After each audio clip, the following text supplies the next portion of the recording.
যারা আমরা যারা রাষ্ট্র চেয়ারের মধ্যে বসি, আমরা যারা ক্ষমতা পাই, ক্ষমতা পাওয়ার পর আমরা কি করি?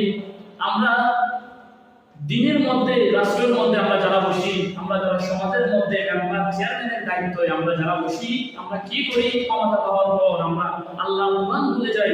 আমরা আল্লাহর কোরআন অনুযায়ী সমাজকে, রাষ্ট্রকে আমরা পরিচালনা করি না। যদি আমরা কোরআনের আইন অনুযায়ী যদি আমরা সমাজ পরিচালনা করতাম, রাষ্ট্র যদি পরিচালনা করতাম, তাহলে সমাজের মধ্যে চুর থাকতো না, ডাকাতি থাকতো না, লাহাজারি থাকতো না, এগুলো কমে যেত।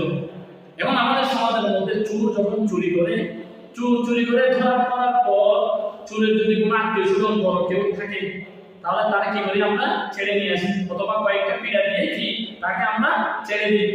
কিন্তু কোরআনের মধ্যে আছে, যারা চুরি করে আর যারা ডাকাতি করে তাদের একমাত্র শাস্তি হলো আল্লাহ কোরআনের বিধান অনুযায়ী চোর এবং ডাকাতের একমাত্র শাস্তি হলো তোমরা তারা কেটে দাও। কিন্তু এই আইন সমাজের মধ্যে নাই, রাষ্ট্রের মধ্যে নাই। এই আইন সমাজের মধ্যে না থাকার কারণে, রাষ্ট্রের মধ্যে না থাকার কারণে ওই সমাজের মধ্যে চুরি বেড়ে যায়, ডাকাতি বেড়ে যায়।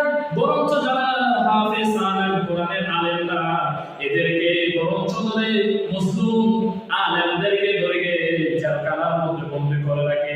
আর যারা চোর বাটপার, এরা তাকে জেলখানার বাইরে স্বাধীনভাবে চলাফেরা করে। কারণ সমাজের মধ্যে, রাষ্ট্রের মধ্যে কোরআনের আইন না থাকার কারণে আল্লাহ কোরআনের মধ্যে ঘোষণা করে দিলেন, ওয়াসারিকু ওয়াসারিকাতু ফাকাতউ আইদিয়াহুমা।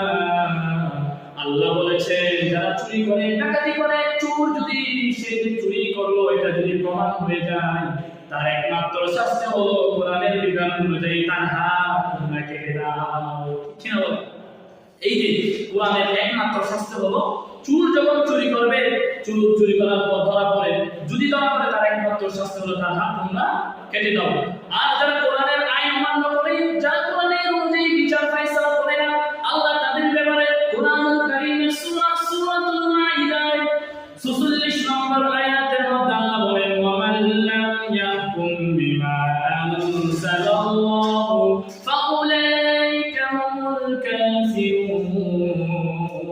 যারা আল্লাহর কোরআন অনুযায়ী, যারা আল্লাহর কোরআনের বিধান অনুযায়ী রাষ্ট্রের মধ্যে আইন পরিচালনা করে না, যারা আল্লাহর কোরআন বিধান অনুযায়ী সমাজের মধ্যে নিয়ম কানুন মেইনটেইন করে কোরআনের বিধান অনুযায়ী চলে না, তাদেরকে আল্লাহ তাআলা বলেছেন ফাউলাইকা হুমুল কাফিরুন।